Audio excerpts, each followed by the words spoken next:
Loué soit Jésus-Christ. Ici Yannick pour Radio Regina. Alors réjouissons-nous. Aujourd'hui donc une émission très importante et là pour donner un coup de pied dans la fourmilière, ça va être un très très gros coup de pied parce que c'est un sujet qui dérange énormément, à savoir la question du voile chrétien. Alors à nos côtés, nous recevons, est-ce que c'est trop exagéré de dire des spécialistes de la question? Peut-être. Bon, voilà, ils ont aussi fait chacun de leur côté leur petite découverte, à savoir Guillaume et Théodon. Donc bonsoir Guillaume, bonsoir Théodon. Salut Yannick, et salut à toi Guillaume, et salut à tous les auditeurs. Oui, pareillement. Salut les amis. Salut à vous tous. Très bien, bon. Alors qu'est-ce qui se passe donc comme vous savez, on en a déjà parlé quelques fois, donc la question du voile, comme quoi le voile chrétien n'est pas tant censé être exclusivement dans l'église, mais également public. D'ailleurs ça se voit au travers de l'histoire de la chrétienté. Cet usage-là a disparu au fil du temps, jusque dans nos églises d'ailleurs, en tout cas conciliaires. Bon, il y a très peu de gens qui osent le dire, pour différentes raisons. L'importance et la nécessité des femmes de se voiler. Voilà. Alors, bon, sur l'internet francophone, catholique, la cathosphère comme on dit, très peu se sont prononcés aussi sur la question. Alors, dans le temps, on avait le site qui s'appelait Les Intransigeants qui en parlait. On a eu le fameux blog La Question, qui est un blog traditionnaliste, mais bon, pas très pro-cédévacantiste, on va dire, mais qui a abordé quelquefois la question. Je sais pas ce qu'il y a d'autre dans le passé, mais on a également eu à plusieurs reprises Fide Catholica, que Guillaume anime, et bien sûr Radio Regina, et on n'avait pas manqué d'ailleurs d'en parler dans notre programme politique, d'ailleurs je vous réinvite à le réécouter. Je préviens directement les femmes qui nous écoutent, et pour pas qu'il y ait la culpabilité de choses ainsi, on sait, évidemment, on n'est pas fou, on n'est pas déconnecté du tout du réel.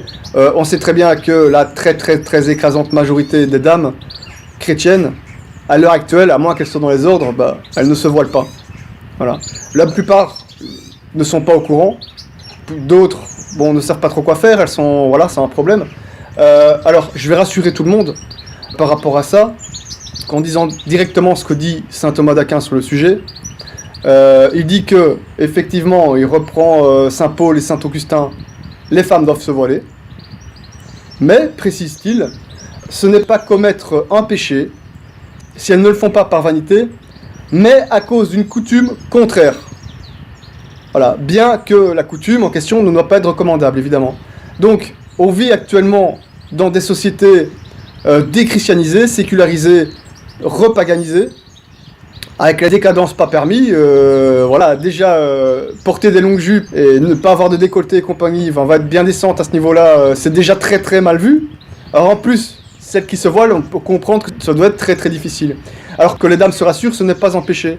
Dans l'état actuel des choses, le but évidemment c'est repasser à une coutume chrétienne, voilà, dans les années futures, avec l'aide de Dieu, avoir... retrouver des états chrétiens. À ce moment-là, fatalement, il faudra une politique aussi à ce niveau-là. Mais pour l'instant, c'est tout à fait compréhensible que les femmes ne se voilent pas. Maintenant, si elles veulent se voiler, c'est vraiment très très bien. J'ai déjà des amis qui ont essayé de voiler leurs épouses, mais fatalement, c'est très dur pour elles parce qu'il y a énormément de pression sociale. Elles s'en font tout de suite mal voir et elles sont très très très isolées. Alors dans ces cas-là, ça tient pas longtemps, ça tient vraiment pas très longtemps, et c'est très dur pour des femmes, c'est tout à fait compréhensible. Voilà. Alors Théodon, donc, ce qui se passe, c'est qu'on a eu un petit buzz dernièrement sur Radio Regina. Il y a un texte qui a fait beaucoup parler de lui sur les réseaux sociaux. On l'a beaucoup vu d'ailleurs dans nos statistiques. Tu as retrouvé pas mal de citations de pères de l'Église concernant le voile. Et tu ne les as pas retrouvés dans le monde francophone, tu les as retrouvés dans le monde anglophone, parce qu'apparemment ils en parlent beaucoup aussi. Alors évidemment on a retrouvé aussi quelques-unes de saint Thomas d'Aquin, puis on a déjà quelques-unes qui étaient connues, mais là tu as retrouvé du lourd, je vois. On l'a posté, on en a fait un billet pour Radio Regina, ça s'est diffusé pas mal, et on s'est dit, voilà, pour bien marquer le coup, pourquoi pas rajouter à ça une petite émission sur le sujet. Alors Théodon, apparemment... Enfin d'ailleurs Théodon et Guillaume, hein, parce que Guillaume connaît aussi très bien le monde anglophone. Petite question pour commencer qui n'a rien à voir, mais apparemment j'ai l'impression que dans le monde anglophone, on trouve énormément de sources qu'on ne trouve pas nécessairement dans le monde catholique francophone. Ce qui est assez logique puisque actuellement il y a une recatholicisation partielle des États-Unis qui fait que aujourd'hui les Américains redécouvrent un peu la foi de leurs lointains ancêtres et donc il y a toute une série d'universités catholiques qui se créent, même au sein des conciliaires évidemment, mais on voit quand même qu'il y a tout un intérêt universitaire académique sur l'histoire de l'Église, etc., et qui est aussi porté par des milieux traditionnalistes et même sédévacantistes entre guillemets, même si voilà le terme est pas le meilleur, qui fait que aujourd'hui les États-Unis sont un peu à l'avant-garde de la recherche sur la religion, quoi, notamment. Voilà. Guillaume, oui.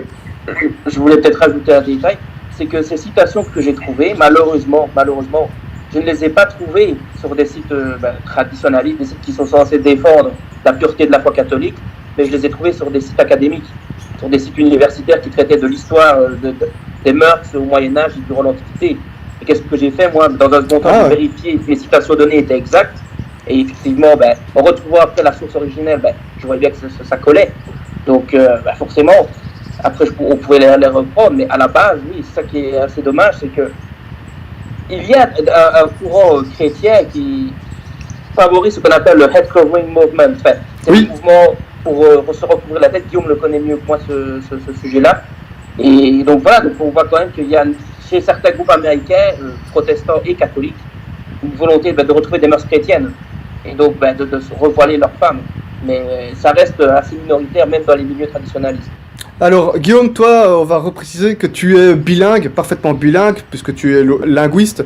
Donc, tu as beaucoup de collaborations, je pense, avec le monde américain, catholique américain, anglophone en tout cas. Qu'est-ce que tu vois progresser ces dernières années parce qu'on entend beaucoup, justement, parler du head covering. Est-ce que dans ce qu'on appelle le catholicisme traditionnel, tradi, non nacum, etc., est-ce que tu vois cette mode aussi se répandre aux États-Unis ? Alors oui, d'une certaine manière. C'est vrai que, comme l'a dit Théodon, c'est plutôt... il y a une grande partie de ces groupes qui sont effectivement alors des protestants de différents types de dénominations. Mais également, j'ai pu remarquer que dans les milieux traditionnalistes, alors qu'ils soient ralliés ou qu'ils soient plutôt fraternité Saint-Pédis ou sédévacantistes, eh bien c'est vrai qu'il y a, y compris... il faut préciser, notamment chez les femmes, un intérêt, et chez les jeunes femmes en particulier, un intérêt pour la chose.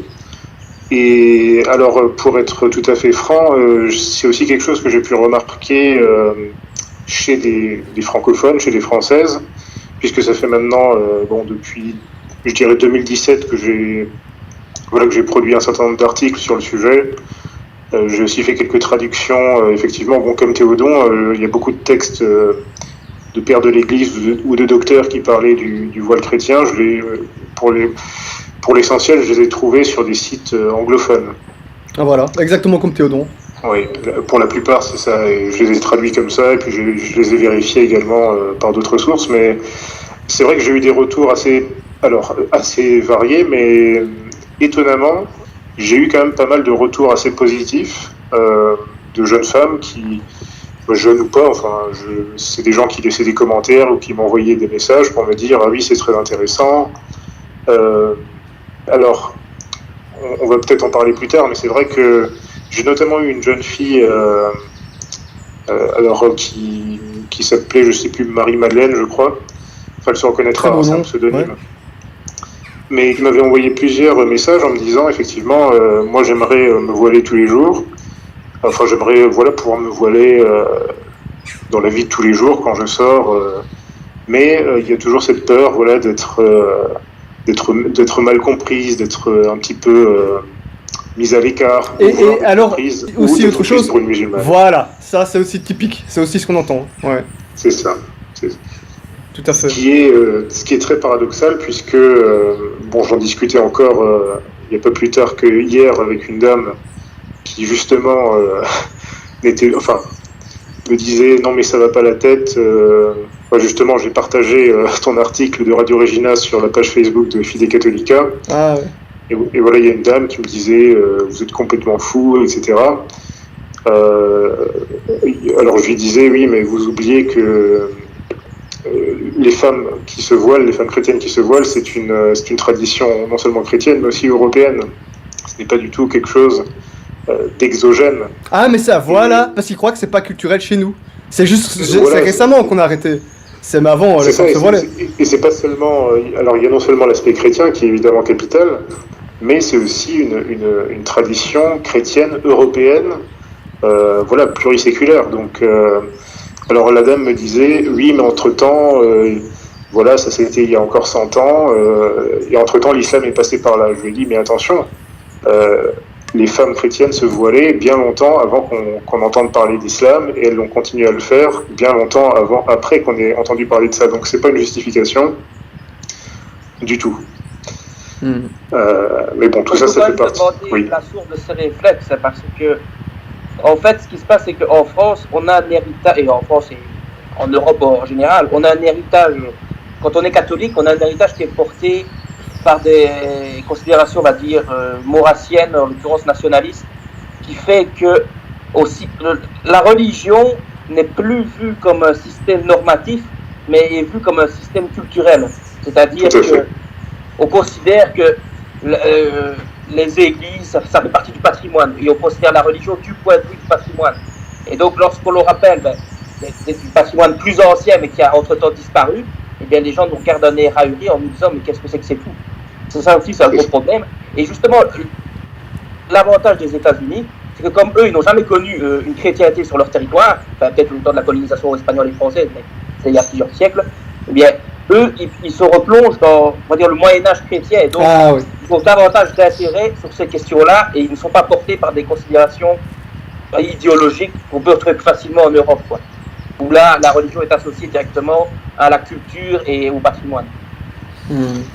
C'est tout à fait exact, et je crois d'ailleurs qu'on en avait parlé dans une des récentes émissions, en disant que aux États-Unis, et y compris chez les catholiques, ils ont une vision un petit peu plus communautaire de la société, de la famille, de l'entourage, ce qui fait qu'effectivement ils sont plus enclins, on va dire, ils ont un petit peu moins d'inhibition à s'intéresser franchement à ce genre de sujet, à adopter à recréer un petit peu un espèce d'habitus comme ça, alors qu'il n'est pas hors du réel, hein, puisque là on parle quand même de valeurs morales, de modestie vestimentaire chrétienne.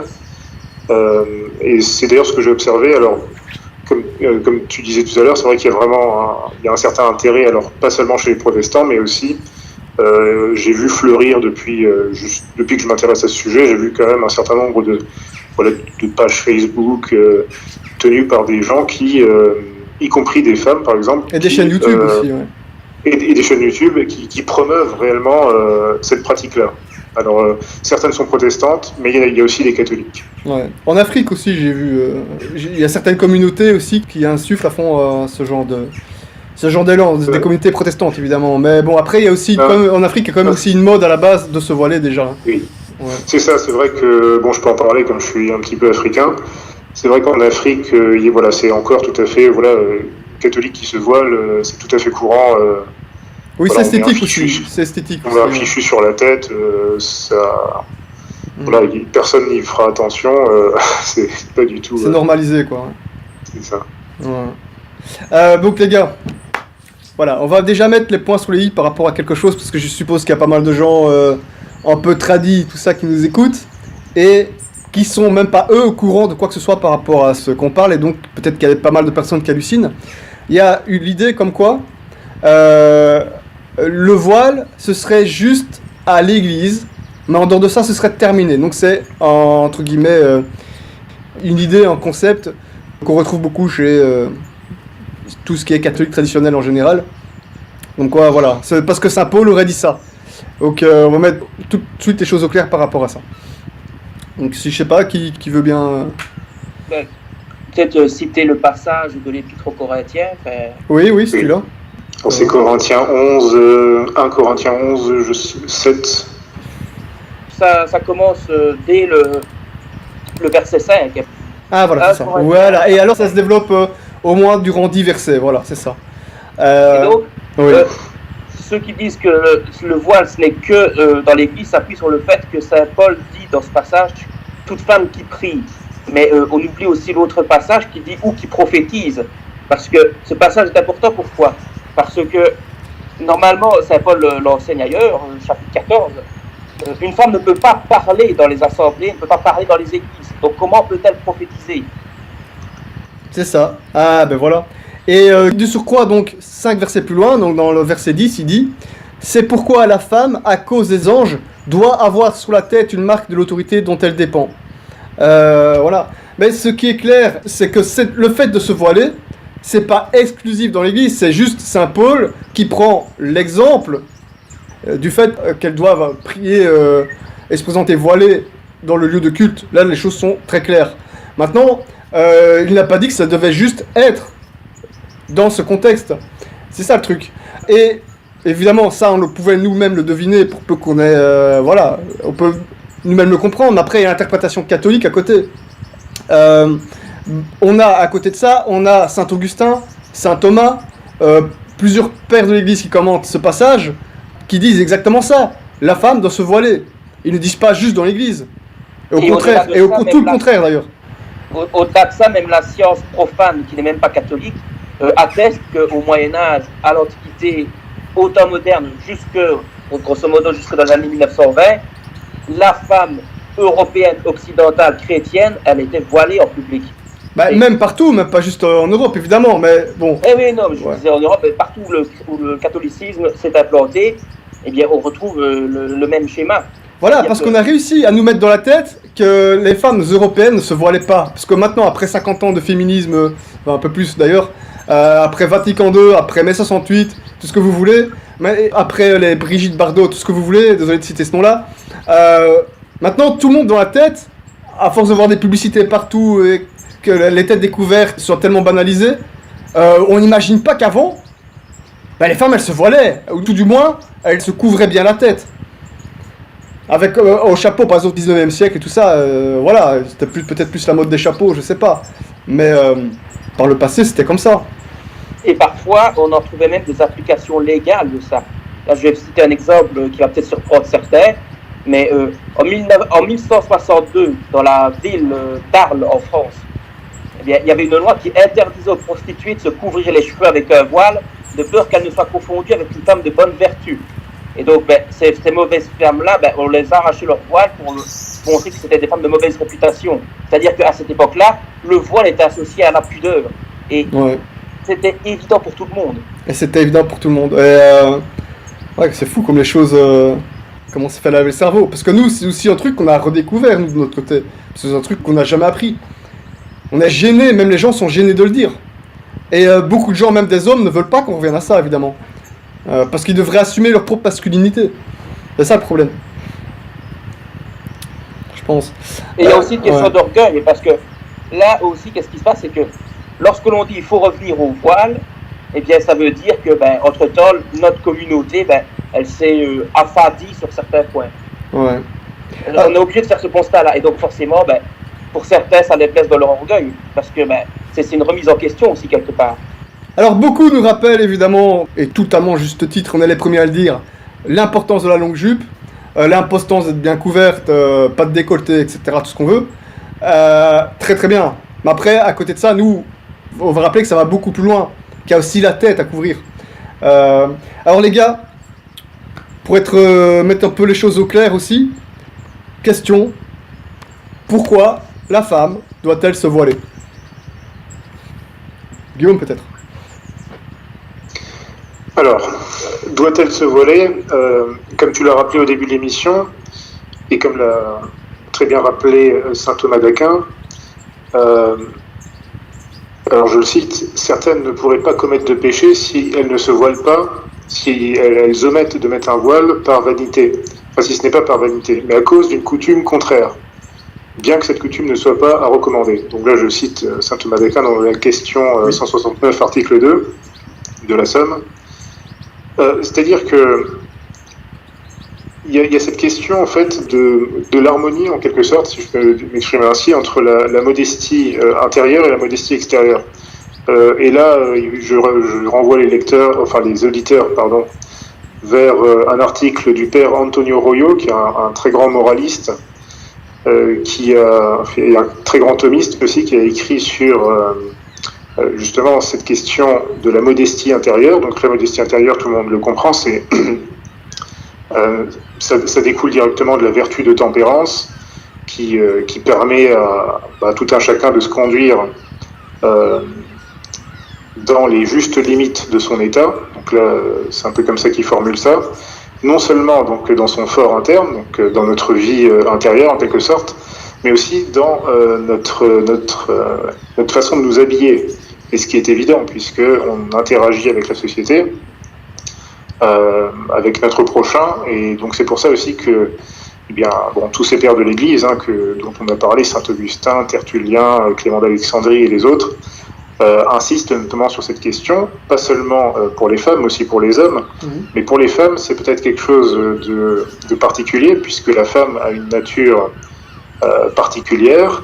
L'homme en général, c'est pas une truite épaisse, mais voilà, c'est le vir, en latin on appelle le vir, c'est-à-dire le vir, ça veut vraiment dire en latin c'est le mari, c'est l'homme par excellence. Et la femme, au contraire, c'est une nature gracile, qui a une nature particulière. Donc, cette question du voile, il y a une question, j'ai envie de dire, de l'ordre naturel, mais aussi surnaturel, puisque, comme le rappelle très bien Saint Paul, donc dans Corinthiens, il faut qu'elle ait un signe de sujétion sur sa tête à cause des anges.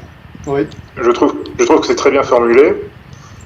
C'est un signe de sujétion non seulement envers son mari, mais également et surtout envers son Seigneur, envers Dieu. Alors que l'homme, justement, l'homme ne se couvre pas en général la tête, par exemple, quand il est à l'église, sauf exception très rare, et sauf bien sûr pour le prêtre, mais ça c'est une autre histoire. Donc, il y a plein de ressorts en fait extrêmement spirituels et vraiment fascinants. Ce serait difficile de tout résumer comme ça, mais voilà, je peux commencer par dire ça. Alors, si tu permets, parce que tu parlais justement de saint Thomas d'Aquin, je vais pour vraiment aussi résumer ce que tu étais en train de justement dire par rapport à la suggestion. Je vais juste le citer en une phrase. Il dit un voile posé sur la tête désigne le pouvoir d'un autre sur la tête d'une personne existant dans l'ordre de la nature. Par conséquent, l'homme existant sous Dieu ne devrait pas avoir une couverture sur la tête pour montrer qu'il est immédiatement soumis à Dieu.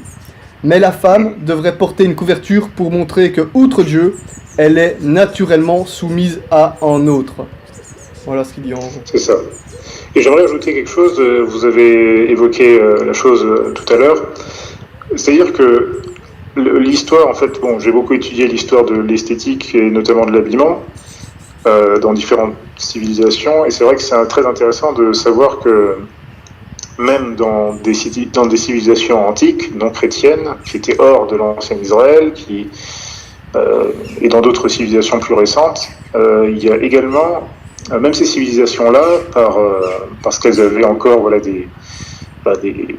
elles comprenaient certains aspects de la loi naturelle, et bien comprenaient toutes ces nécessités de modestie, de pudeur dans l'habillement. Voilà, il y a aussi la question de la pudeur. C'est ça en fait. Et évidemment, ça vaut aussi bien pour l'homme que pour la femme. Mais pour la femme, c'est très intéressant parce que quand vous regardez, par exemple, alors je prends notamment le cas de la civilisation romaine antique. C'était pour les patriciennes, c'est-à-dire pour les femmes vraiment les femmes de citoyens, c'était non seulement un honneur, mais vraiment une obligation sociale en fait. C'était une marque de noblesse en fait de se voiler.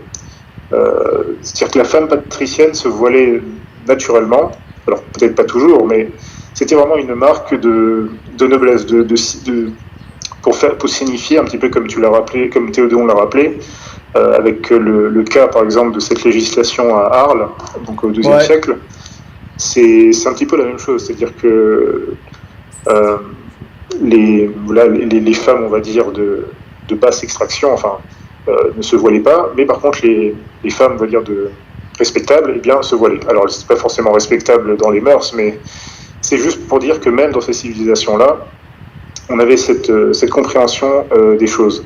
Et d'ailleurs, même dans parce que là encore, il faut quand même rappeler à nos auditeurs, surtout ceux qui sont qui sont un petit peu dans la modernité et qui sont un petit peu à contre-courant sur certains points historiques. Encore une fois, il faut insister, le voile féminin n'est absolument pas étranger à l'Europe. Ça, il faut vraiment être un boomer patriote, je sais pas quoi, pour croire ça. Vous regardez les habillements des femmes franques, des femmes de différentes tribus de Germanie, même de tribus nordiques du 5e, 6e siècle, donc même avant qu'elles se christianisent, bien, beaucoup de ces femmes-là étaient voilées. Et j'ai plein d'illustrations, de reconstitutions de costumes. Donc même dans ces civilisations-là, vous aviez cette conscience vis-à-vis de l'habillement. Donc c'est assez fascinant à observer, puisqu'on voit qu'il y a un aspect presque qui relève de la loi naturelle. Évidemment, bien sûr, dans la Sainte Religion, que ce soit dans l'Ancien Israël comme dans l'Église catholique, eh bien, il y a aussi cette constance, puisque dans Genèse 24, c'est juste un exemple dans l'Ancien Testament, dans Genèse 24, vous avez le fameux mariage de Sainte Rebecca et de Isaac, et justement, eh bien, dans ces Genèse 24, 65, bien, vous savez, quand Rebecca s'apprête à rencontrer Isaac, eh bien, elle dit à son serviteur, donc, qui est cet homme qui vient dans les champs à notre rencontre? Le serviteur lui dit, c'est mon Seigneur, c'est-à-dire c'est Isaac, et elle prit son voile et se couvrit.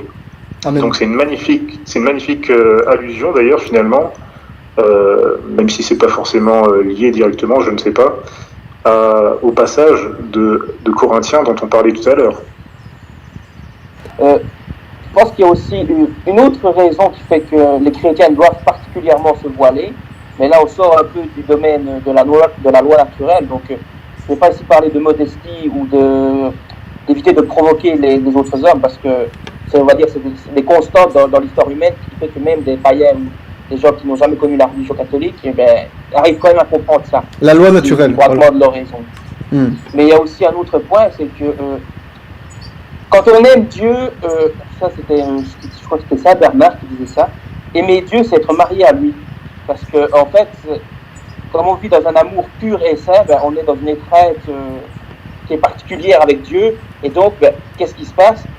C'est un peu toute femme, toute femme chrétienne est mariée avec Dieu en fait. Elle est à l'image de la Vierge Marie. Et donc qu'est-ce qui se passe? Eh bien, quand on est marié, ça c'est une constante dans la civilisation, c'est que on se voile. On se voile pourquoi? Pour se préserver pour Dieu. Et justement, la religion catholique, elle met en avant cet aspect de s'orienter vers Dieu. Et donc pour s'orienter vers Dieu, il faut se consacrer à lui. Et donc éviter de gâcher sa beauté en ne se voilant pas. Donc,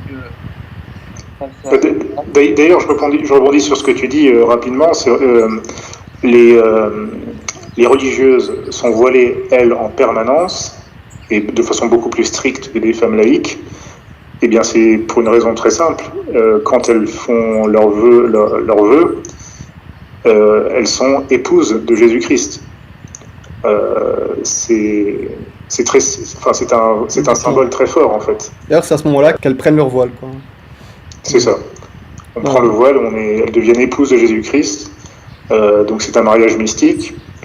Le symbole est très fort, mais le symbole se vaut également pour les femmes laïques et a valu pour les femmes laïques chrétiennes de tout temps. Depuis la très sainte Vierge Marie, et même déjà avant, chez nos ancêtres en religion, j'ai cité Sainte Rebecca, je pourrais citer d'autres saintes femmes de l'Ancien Testament.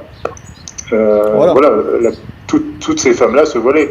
Donc, Alors, juste pour rebondir, c'est vrai que... Il n'y a pas beaucoup de saintes, qu'on trouve des exemples de saintes qui ne sont pas voilées. Je sais bien qu'il y a peut-être très très rares exceptions, mais pour des raisons particulières. Mais c'est très très exceptionnel. Bah, encore une fois, c'est ça, c'est qu'il y a toujours une question... Jeanne d'Arc qui s'est coupé les cheveux parce que, bon, elle se voilait pas justement, c'était aussi... voilà, elle était dans un mode cas particulier. Ouais. C'est un cas particulier, et tu fais bien de le citer, parce que dans le passage de 1 Corinthiens 11, Saint Paul dit si une femme ne se voile pas, qu'elle se coupe les cheveux. Voilà. C'est très intéressant. Les choses sont claires, les choses sont très très claires. C'est très intéressant, mais c'est vraiment un sujet beaucoup plus spirituel et extrêmement riche que les gens d'aujourd'hui ne le pensent, malheureusement. Alors on a aussi une photo de Sainte Thérèse de Lisieux, mais c'est une photo qui provient du privé aussi, où elle n'est pas voilée. Où elle n'est pas voilée, ou du moins elle n'a pas la tête couverte. Si vous voulez, je peux peut-être expliquer aussi la chose. Oui, allons-y. C'est qu'il y a, en quelques mots, il y a une petite histoire de la mode à comprendre rapidement. Bon, là, il faudrait renvoyer à des magnifiques textes de Pie XII, de Pie XII. Bon, il sera peut-être ça un jour, mais sur la question, hein, puisque c'est lui qui a vraiment bataillé pour la croisade de la pureté dans les années 40 et 50. En fait, pendant jusqu'au 14e, 15e siècle, en fait, le voile chrétien chez les femmes était quelque chose de tout à fait courant. C'était même pas une question qui se posait, et ça c'était vraiment dans toutes les latitudes, que vous alliez en Allemagne, en France, en Espagne ou ailleurs, les femmes se voilaient communément. Ça ne veut pas dire qu'elles se voilaient en permanence dès qu'elles allaient au bout de la rue, mais c'était une... Normalité, voilà. C'était la normalité, en fait. Le quotidien, c'était la normalité, voilà. Tout à fait. Les choses ont commencé à changer, on va dire, à partir même déjà à la fin du XIVe siècle, même déjà à la fin du XIIIe, on pourrait dire. Vous avez notamment, alors évidemment, comme toujours, ça commence dans les milieux huppés, dans les milieux de la haute société, on va dire. De certaines régions particulières, évidemment, pas partout, aussi. Bah, surtout dans les, on va dire surtout en Europe occidentale, dans certaines cours, hein, vraiment. Vous avez des nouvelles modes qui apparaissent. C'est vraiment à cette époque-là, même chez les hommes, vous avez ce qu'on appelle le dandysme apparaît. Vous avez des gens extravagants à l'époque. C'est assez drôle d'ailleurs à voir les costumes de l'époque. Mais c'est un peu pareil pour les femmes. Vous avez une mode bizarre qui apparaît. Vous avez des modes particulières qui apparaissent à cette époque-là. Et dans ces milieux-là, finalement, c'est bizarre parce que pendant très longtemps, on avait gardé un petit peu cette conscience que le voile, c'était vraiment la marque, alors premièrement de la femme mariée. Donc là, on revient à la question de la sujétion par rapport, non seulement que ce soit au père, que ce soit au mari, que ce soit à Dieu. Donc une sujétion naturelle et surnaturelle. Alors rappelons évidemment qu'il n'y a évidemment pas besoin d'être marié pour se voiler, puisque même, on rappelle bien que les jeunes filles, c'est aussi le cas qu'elles devaient se voiler. Voilà. Oui, tout à fait, elles se voilaient en général également, en tout cas à partir d'un certain âge. Voilà, donc ça, c'était... Bon, en tout cas, il y avait cette conscience vraiment que c'était une marque C'était vraiment une marque de noblesse, c'est-à-dire que ce serait comme... Bon, aujourd'hui, Voilà, aujourd'hui, les modes sont tellement décadentes qu'on ne peut même plus savoir ce qui... Mais voilà, même aujourd'hui, je veux dire, une femme n'irait pas se balader quand même complètement nue dans la rue. Mais à l'époque, je vais un peu à l'extrême, mais à l'époque, voilà, c'était une marque de dignité. Minimale, on va dire. C'était la base, voilà, c'est la base. C'était la base. À partir du 13e, 14e, 15e siècle, dans les milieux un petit peu extravagants et un petit peu riches, on commence à abandonner ces modes-là. Pourquoi ? Parce qu'on abandonne la foi chrétienne, on commence à adopter certaines philosophies néfastes, dont on a déjà parlé. Et voilà, tout simplement, bon, c'est ce qu'on appelle la Renaissance, hein, voilà, donc avec certaines modes qui apparaissent, vestimentaires, donc on abandonne le voile dans cette société. Bizarrement, ce qui est très intéressant, c'est que c'est dans les milieux populaires, et en tout cas dans les milieux, on va dire, de la petite noblesse, de la bourgeoisie, que vraiment la piété va être conservée. le plus. Et bon, là, j'aurais aussi des magnifiques représentations, enfin des tableaux de bourgeois, de petits nobles de l'époque, avec des femmes, notamment en Allemagne. En Allemagne, vous avez vraiment, au 15e, 16e siècle, je veux dire, les gens qui me disent, oui, le voile, c'est pas européen, machin, allez voir les femmes allemandes du 15e, 16e siècle, il y en a certaines, c'est quasiment des burkas qu'elles ont, enfin, des espèces de... Ouais. Elles sont extrêmement voilées, on va dire. Précisons, justement, sur ton site, tu as pas mal de photos. Hein. Donc, sur Fide Catholica, tu as écrit pas mal sur le sujet du voile. C'est ça. Et finalement, donc, cette mode du voile populaire continue jusqu'au début du XXe siècle, en fait. Et là aussi, j'ai plein de photos en Espagne, dans le sud de la France, en Autriche. J'ai des images d'immigrants allemands qui arrivent aux États-Unis au début du XXe siècle. Les femmes sont voilées. Normal, voilà. Même les petites filles sont voilées. Donc c'était pas il y a 5 siècles, c'était pas voilà, c'était pas au Moyen-Âge, je sais pas quoi. Tu prends même des Siciliens et tout ça, j'imagine aussi, voilà, n'en parlons même pas. J'imagine que ça doit être pareil aussi. Tout à fait. Et finalement, vous regardez tout simplement... alors moi, ce qui me frappe le plus, vous regardez les saints très populaires qui ont été Sainte Bernadette Soubirous, ouais. Mélanie la voyante de la Salette, évidemment Lucie et sœur Lucie et Jacinta, donc les voyantes de Fatima. À quoi est-ce qu'on les reconnaît? Elles sont toutes voilées. Elles sont complètement voilées. Ouais. Et ça, c'était pas il y a, encore une fois, c'était pas il y a 5 siècles, c'était il y a tout récemment. Donc ça, c'était la mode chrétienne européenne, populaire, jusqu'à il y a encore très récemment. Et ce qui s'est passé, c'est qu'au début du XXe siècle, à partir des années 20, des années 30, même déjà avant, bien sûr, ça date vraiment. Ouais. Mais surtout à cette époque-là, vous avez une explosion des modes, ce qu'on appelle les modes indécentes ou les modes païennes. Ça, c'est le terme que va employer le pape Benoît XV d'abord, puis ensuite ça va être repris par Pie XI et Pie XII, et ça va être la dernière croisade officiellement lancée par l'Église, qui s'appelle la croisade de la pureté, et qui prend acte de ces changements de mœurs, et qui lance une grande offensive en mettant justement, en donnant la responsabilité aux femmes laïques, en particulier chrétiennes, d'édifier la société en conservant la modestie chrétienne pour faire pièce justement à cette mode dégénérée qui aujourd'hui est arrivée à des extrêmes. Ah oui, exagéré. Depuis lors, on était très très loin évidemment. Voilà. Donc en gros, voilà un petit peu la course de l'histoire de la mode. Et pourquoi est-ce que finalement le voile, alors il n'a pas disparu en fait, parce que là, jusque dans les années 60, vous avez encore... en fait, jusqu'à Vatican II, vous avez encore cette pratique populaire. Moi, j'ai mon arrière-grand-mère de Lorraine, qui a vécu, paix à son âme, jusqu'au début des années 90. Je me souviens très bien, elle était quasiment tout le temps voilée. Presque tout le temps. Elle avait un fichu sur la tête, elle allait à la messe tous les dimanches. Bon, à la messe Paul VI, malheureusement, au bout d'un moment, mais c'était tout à fait normal. Il n'y avait aucun...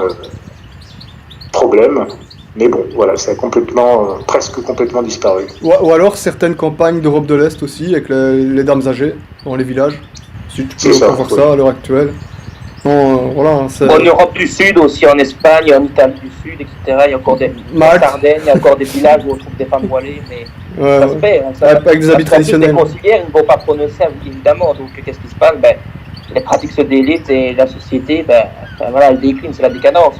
Et donc justement, pour remédier à ça, alors on va me dire, oui, mais l'Église ne force pas le voile, c'est pas marqué dans le droit canon. Oui, c'est pas marqué dans le droit canon, mais on peut constater quand même qu'il y a une corrélation entre la moralité d'une société et le fait que les sociétés, les femmes, elles portent le voile. Donc au bout d'un moment, ça fait partie du paquet, j'ai envie de dire, qu'il faut pour redresser la société. Oui, mais à l'époque, le voile, c'était normal.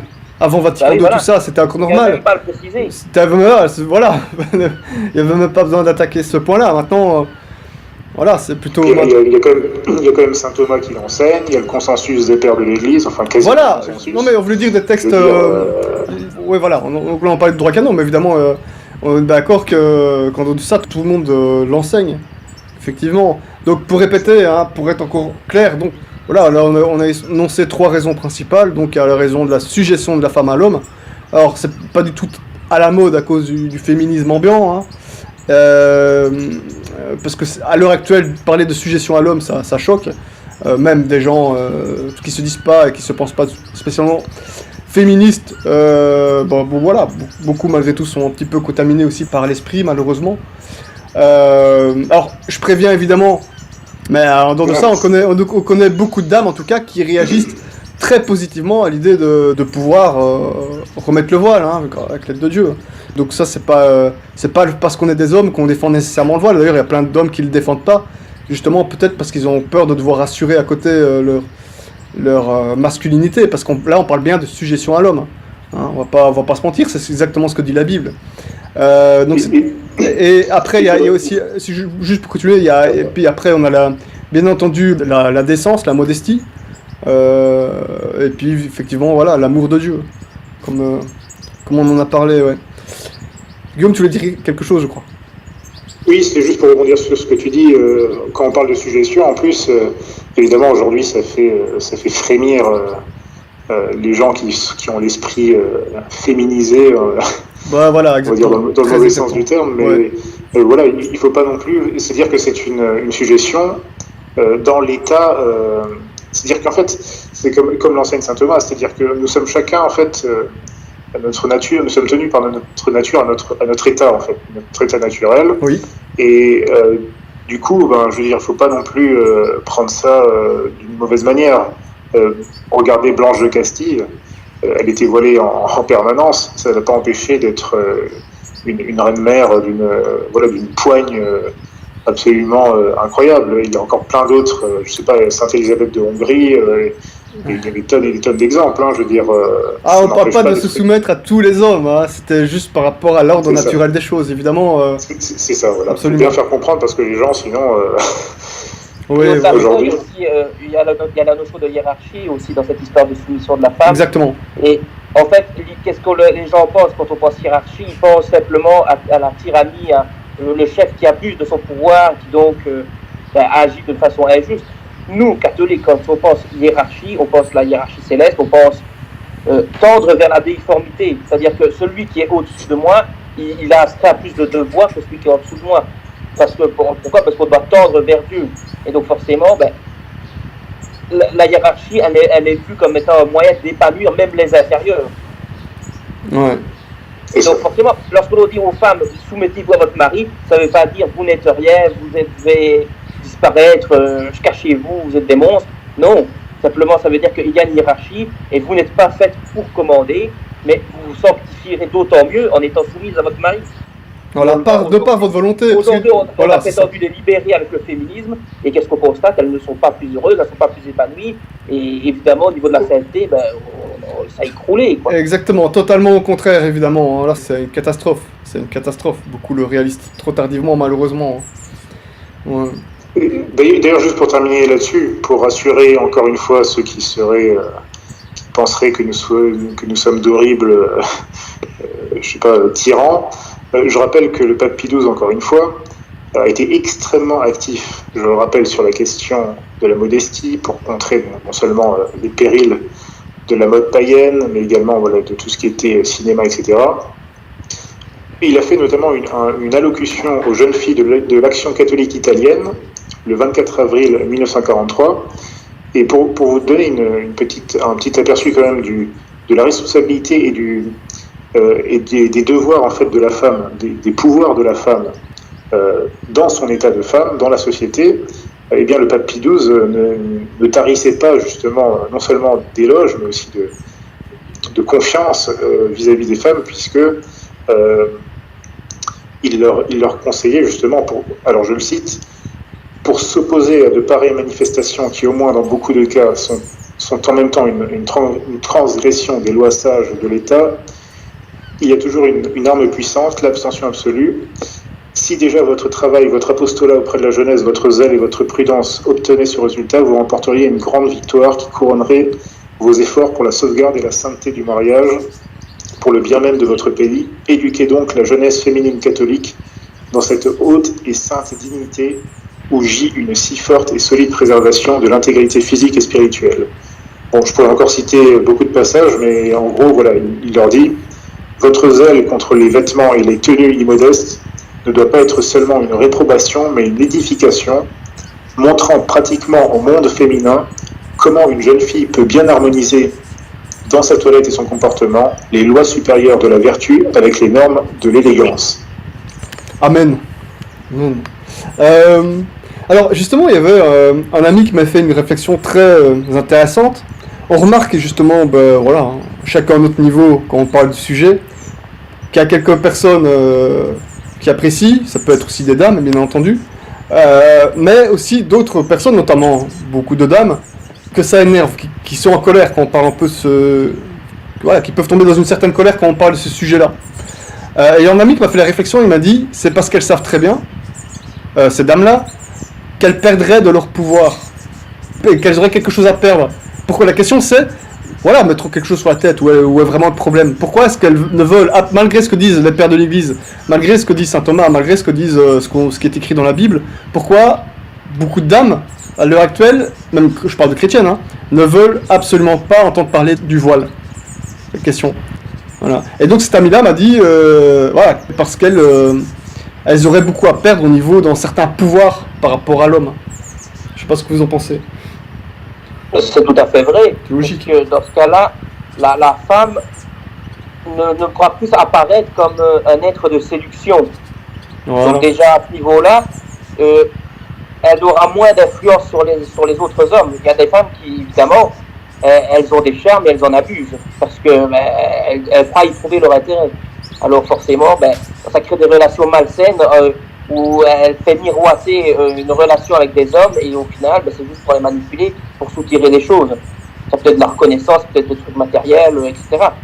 En attendant, ça crée des relations malsaines et on le voit aujourd'hui avec le phénomène, pour aller évoquer vite fait, du White Knight, du chevalier blanc, qui est l'homme qui cherche à défendre avec toute la mauvaise foi possible, on va dire les femmes en général, dans l'espoir qu'une condescendrait à s'unir avec lui, quoi. Donc forcément, ça crée des relations, ça crée des trucs extrêmement malsains et où c'est la femme qui a l'autorité. Parce que l'homme dépend de la femme pour avoir ce qu'il cherche, quoi. Voilà, des désirs vaincus, etc. Ouais. Ouais, exactement. Parce que, ouais, voilà, effectivement. Alors, moi, ce que je remarque aussi, pour mon niveau, là, c'est un peu plus sociologique, c'est. Voilà, il y a très peu de gens qui sont effectivement au courant de ces questions-là. Quand on va en parler, c'est surtout les gars un peu. Comme j'aime bien dire, vous savez, au sang chaud, les gars vraiment au sang chaud, qui ont un mental, on va dire, fort, qui tout de suite vont dire, mais ouais, mais c'est vrai, c'est logique ce que tu dis, t'as raison. Vous voyez ce que je veux dire? Ou les dames vraiment qui veulent être chrétiennes à fond, vous voyez ce que je veux dire? Où sont vraiment les filles qu'elles ont le cœur chrétien à fond. Après, je suis pas là pour juger les uns et les autres, c'est pas la question évidemment. Mais je veux dire, en tout cas, par rapport aux hommes, c'est des hommes qui veulent ça, des vrais hommes. Et à côté de ça, évidemment, on a les hommes un peu plus, voilà, vous savez, un peu plus tièdes, gentils, qui vont dire oui, mais non, faut pas exagérer. C'est toujours la même chose pour tout, hein, d'ailleurs. Bon. Et qui vont faire les white knights, comme tu dis, donc c'est en termes sur internet, hein, ce qu'on appelle les chevaliers blancs, et qui vont aller défendre les féministes avec le maximum de mauvaise foi possible, hein, évidemment. Mais comme quoi, voilà, tout ça pour dire, en tout cas, à notre niveau, de notre côté.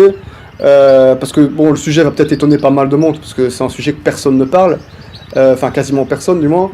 Mais oui, il y a beaucoup d'hommes qui souhaitent revenir au voile. Chez les catholiques, voilà, on en parle de plus en plus. Pour l'instant, c'est une petite volonté, parce que c'est pas encore quelque chose qui est très généralisé évidemment dans les esprits. Mais voilà. Il y a beaucoup d'embûches par rapport à ça, parce qu'il y a beaucoup de groupes qui pourraient s'opposer à ce projet-là. On a déjà évoqué donc, voilà, le phénomène du White Knight. On avait évoqué aussi au début de l'émission le problème de ceux qui identifient la religion catholique à du patrimoine. Et donc forcément, comme ce patrimoine a disparu, quel intérêt de le faire revivre? Ils ne comprennent pas ça, donc forcément ils ne vont pas chercher à comprendre la logique qu'il y a derrière le voile. Donc pour eux c'est musulman, il n'y a pas à chercher plus loin. Il y a donc tout ce qui est féministe, etc. Voilà, on a tous contre nous. Et c'est vrai, absolument. C'est ça le problème aussi qu'on disait. Au début d'émission, on dit justement que c'est une chrétienne qui se voile, énormément de pression, mais pas seulement de l'extérieur, ça j'ai oublié de le préciser, mais également de l'intérieur. Les autres chrétiennes qui vont lui dire, mais elle est folle, qui vont mal la voir, qui vont lui jeter des mauvais regards. Ça, évidemment, et les hommes aussi, et beaucoup d'hommes aussi d'ailleurs. Mais elle veut faire comme les musulmans, elle ou quoi, c'est une extrémiste, ça aussi. Donc la pression, elle est extrêmement forte. Et d'ailleurs, j'ai toujours dit, sans même parler du voile, ne fût-ce qu'une longue jupe, une chrétienne qui veut bien s'habiller comme une bonne chrétienne, longue jupe, tout ce qu'il faut, très très bien habillée, bien décente. Elle se fait encore plus mal voir à la limite qu'une femme en burqa. Parce que la femme en burqa, chez les mahométans, évidemment qu'il y a beaucoup de gens qui n'aiment pas ça, normal. Mais elle aura le soutien de sa communauté, elle aura le soutien de gauchistes, peut-être même, de personnes tant de l'extérieur que de l'intérieur. Mais la chrétienne, longue jupe et tout ça, qui veut bien s'habiller, déjà rien qu'elle, même, on parle même pas du voile, déjà rien qu'elle, à l'extérieur tout le monde la regarde mal, elle a aucun soutien, une grosse partie de chrétiens vont très mal la considérer, donc voilà, c'est encore plus difficile, alors quand on leur parle de voile, oulala, c'est encore plus chaud, hein, évidemment, c'est encore plus chaud. Hein. Ah bon. Donc pour ça, si on veut vraiment que cette pratique redevienne la norme, parce que c'est ce qu'elle doit devenir en fait, voilà, il faudrait que, ou bien on parvient à prendre le contrôle d'un État, ou bien un groupe nombreux, c'est-à-dire pas juste une ou deux femmes dans leur coin, mais véritablement toute une paroisse, toute une chapelle, etc., qui décide, voilà, maintenant on porte le voile, et voilà, comme ça elles s'entraideront entre elles, et ça créera un phénomène d'émulation chez les autres. Ce sera déjà une petite victoire en début, et ce sera la première qui commenceront, qu'ils auront le plus de mérite évidemment, parce que ce sera d'autant plus difficile. Elles prendront beaucoup de choses dans la figure, ça faut ce sera très dur. Voilà, ce sera très dur. Elles se feront insulter, elles se feront mal voir par beaucoup de monde. Y compris par des chrétiens évidemment, voilà, c'est ça le drame. Et ça c'est le pire, ça. C'est des frères dans la foi qui vont pas comprendre tout ce qu'on vient d'expliquer ici, qui vont les accuser de mille choses, d'être des pharisiennes, d'être des mauvaises chrétiennes, des gens qui cherchent à se montrer, etc. Quoi. Mais comme on dit, Théodon, tu disais évidemment à juste titre qu'on a tout le monde contre nous par rapport à ça, y compris beaucoup d'hommes, hein, évidemment, hommes entre guillemets pour moi, à la limite, désolé de parler ainsi, mais voilà.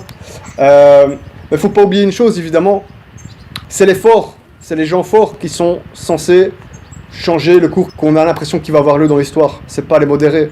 Hein. Mais après, il y a des forts qui peuvent le changer en mal, comme ils peuvent le changer en bien. Avec l'aide de Dieu, évidemment, mais bon, nous, évidemment, l'objectif, c'est de changer les choses en bien, et voilà, donc c'est les forts qui peuvent changer les choses, et qui peuvent imposer, évidemment, par la suite les choses. Donc les modérés, tout ça, qui essayent de tirer les chrétiens vers le bas, évidemment, eux, ils n'auront pas grand-chose à dire, évidemment. Donc, notamment par rapport à ce point-là. Voilà, donc le but, évidemment, c'est de faire avancer les choses, et là, c'est clair que la meilleure opposition à la crise de société, et notamment le féminisme, c'est le catholicisme, et ça passera notamment, je pense, par la question du voile, évidemment, puisque comme on l'a vu, c'est une marque qui répond, qui s'oppose de front à la question féministe, hein. Et de la femme objet, bien sûr, en même temps. Mais moi j'ai envie de dire de façon franche que pour moi, ce n'est que mon avis, mais il me semble que c'est validé quand même par tout ce qu'on a lu chez les pères et les docteurs, que c'est une pratique vestimentaire qui est intrinsèquement supérieure. Pas dans un mauvais sens, pas dans un sens orgueilleux ou pharisaïque, mais supérieure vis-à-vis de la foi, vis-à-vis de l'exemple aussi de l'édification sociale, parce que c'est pour ça que je citais aussi ce passage de Pie XII. Pie XII a bataillé fort, justement, parce qu'il comprenait le vrai pouvoir social, la vraie mission des femmes, en fait. Alors, pas seulement des femmes, mais c'est un peu ce que vous disiez, c'est-à-dire que aujourd'hui, on sait qu'il y a des... personnellement, voilà, alors on a des hommes, des gars comme nous, qui sont particulièrement favorables à ce que les femmes se voilent, ou en tout cas qu'elles aient le droit de se voiler sans qu'on vienne leur chercher des poux dans les cheveux, j'ai envie de dire. Et d'un autre côté, vous avez aussi des jeunes filles, des femmes qui sont elles aussi favorables à ça, mais qui bien souvent sont isolées, soit au sein de leur famille, de leur foyer, de là où elles vivent, etc., etc. Donc ils n'osent pas sauter le pas. C'est clair et net. Donc voilà, finalement, ça c'est aussi une première question, mais je pense que c'est aussi une question tout simplement d'édification, d'exemple, de donner l'exemple tout simplement d'une vertu supérieure. Qu'est-ce que c'est de vivre sa chrétienté à fond? Alors, j'ai pas envie de faire... dit comme ça fait un petit peu charismatique, mais faut pas se méprendre. Hein, c'est... Enfin voilà, je pense qu'il y a une question tout simplement de... c'est vrai qu'aujourd'hui, on n'a pas d'État chrétien, mais je sais pas, pour moi ça passe par des choses comme ça, d'une façon ou d'une autre. Je sais pas comment l'expliquer, mais il y a ça, il y a plein d'autres choses, bien sûr. Hein. Oui, il faut restaurer toute chose dans le Christ, comme disait Saint-Philippe. Tout réapprendre, hein. Aussi, notamment le vêtement. Le vêtement, c'est la première chose que les gens voient chez quelqu'un, c'est, à part ce trait de visage, c'est les vêtements, c'est comment est-ce qu'il s'habille, c'est comment est-ce qu'il est. Et donc forcément, le combat, il passe aussi par là. Parce que, imaginons que demain, les femmes catholiques, traditionnalistes, etc., décident d'un coup d'un seul de se voiler, mais au niveau de l'apologétique, ça va être un coup énorme au niveau de la moralité publique. Et l'apostolat, les gens du monde qui ne connaissent pas du tout la religion, eh bien, ils vont se dire, tiens, c'est quoi ça? Ils vont être interloqués, et certains vont commencer à comprendre en quoi c'est mal de s'habiller de façon immodeste. Donc forcément, il va y avoir un effet d'émulation nécessairement. Ouais, parce qu'on le constatait dans les siècles précédents. Alors ça, c'était des siècles qui déclinaient, mais comme il y avait toujours la minorité catholique qui demeurait voilée, etc., ça empêchait même les autres de trop verser dans les absurdités qu'on voit aujourd'hui. Aujourd'hui, comme maintenant, les chrétiens ne paraissent plus être des chrétiens lorsqu'on les voit en public, eh bien, voilà, maintenant, c'est la foire. Maintenant. Il n'y a plus de bon exemple à côté pour pouvoir se dire, tiens, on ne pourrait pas les imiter, etc. Non, on montre juste les phénomènes, les gens qui se comportent de façon malsaine, et donc voilà. L'habit est apostolique, hein. Assurément, chez filles en particulier, évidemment. Ça, les témoignages sont nombreux. Hein. Comment? L'habit fait le moine, tu dis? L'habit contribue à faire le moine. Contribue à faire le moine. Contrairement à ce qu'on pense. Un moine sans habit, il y a problème. Ouais. Oh, alors, voilà, je pense qu'on a fait un petit peu le tour, hein. Un petit peu le tour de tout ce qu'on avait à dire. Moi, je pense que, en tout cas, les auditeurs, s'ils veulent voir des textes très intéressants sur le sujet, hein, des extraits de saint Thomas et des pères de l'Église, on va mettre le lien en description dans les différentes plateformes où on postera cette émission. Hein. Comme ça, ils peuvent se renseigner. Et puis voilà. Hein. Je sais pas si de votre côté, Théodon et Guillaume, vous avez d'autres petites choses à préciser. Hein. Là, non, pas spécialement. Je crois qu'on a fait à peu près le tour. On a fait le tour, hein. Ouais. Guillaume? Je pense que oui, l'essentiel a été dit et j'espère que ça donnera du baume au cœur aux femmes chrétiennes qui souhaitent tenter plutôt se lancer. Voilà, n'ayez pas peur. N'ayez pas peur comme dit le Seigneur. Oui. Donc en fait à la base, si on a fait cette émission, c'était aussi suite à la fête de l'Assomption, hein, donc qui est passée il y a quelques jours. On a vu pas mal défiler sur les pages Facebook et tout ça. On en a un peu parlé dans l'article sur Radio Regina, mais on a vu beaucoup à l'occasion de la fête de l'Assomption, des tableaux de peinture présentant la Sainte Vierge non voilée, montée au ciel. Or, moi je suis pas... moi ça me dégoûte. Alors c'est pas spécialement la faute des gens, ils voient peut-être pas ce qu'on voit, ça les choque pas et c'est normalisé. Mais moi, entre nous, c'est comme si c'était un blasphème en fait. Je sais pas si c'est un gros mot de parler ainsi, mais je sais pas ce que vous en pensez. C'est déjà un mauvais exemple à donner, vu que justement la Vierge Marie, c'est la femme par excellence, c'est le modèle de toutes les femmes chrétiennes. Et donc forcément, si on commence à la représenter de façon dévêtue, sans voile, limite habillée comme une femme du monde, et bien forcément, ça va encourager après les gens à trouver cela normal et ça va les tirer vers le bas, justement, encore une fois. Précisons bien que c'est des tableaux qui sont plus ou moins situés de la Renaissance et après la Renaissance, quoi, évidemment. Hein. Donc une sale période pour la chrétienté, évidemment. Voilà. Oui, c'est vraiment l'époque où, comme pour la mode et pour les mœurs, la pensée également, la pensée philosophique, il y a un espèce de tournant, soit, alors pas tout à fait anti-chrétien ouvertement, mais en tout cas qui qui sointent le Paganisme. Qui sointent le paganisme, qui sointent Naturalisme. voilà, le mépris de la religion, le naturalisme, et voire même une espèce d'esprit blasphématoire un petit peu hypocrite comme ça.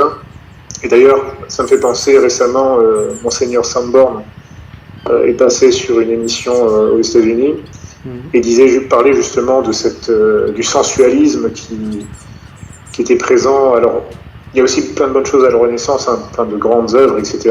Mais c'est vrai que voilà, parfois ça a dépassé la mesure chez certains artistes, très malheureusement, et voilà, ils sont allés jusqu'à faire des tableaux très, que personnellement je trouve extrêmement choquants et intolérables, quoi. Ouais. Et dommage, des frères, malheureusement, les ont diffusés, hein, y compris chez les Nonnakum. On espère que cette petite émission va faire un petit peu réagir. Hein. Voilà, on peut aussi conseiller d'ailleurs les auditeurs de regarder l'émission que tu avais consacrée, Yannick, avec... j'ai oublié le nom. C'était avec qui tu avais fait l'émission sur l'art. Ah oui, Quentin, sur l'art. Voilà, oui, Quentin. Voilà. Et on a aussi un petit peu abordé avec Guillaume, justement, durant des émissions sur la Kabbale, je crois, les problèmes de la Renaissance. Hein. Je sais pas si on en a parlé dans d'autres émissions, mais en gros. Bon bah les gars, donc voilà, hein, donc c'est encore un petit pavé dans la mare. Ouais, bon, ça fera sûrement des émules, hein, puisque comme je le disais sur l'article, bon, à chaque article, alors soit il y a des réactions positives, soit il y a des réactions très, très opposées. Mais c'est ça le christianisme, hein. C'est ça le christianisme. Ouais. Dieu vomit les tiennes, ça se voit partout où on va. Ouais. Donc voilà, pour une société chrétienne avec des femmes voilées catholiques, hein, bien chrétiennes. Allez les amis, très bonne soirée à vous, une autre prière, hein, à très bientôt. Salut.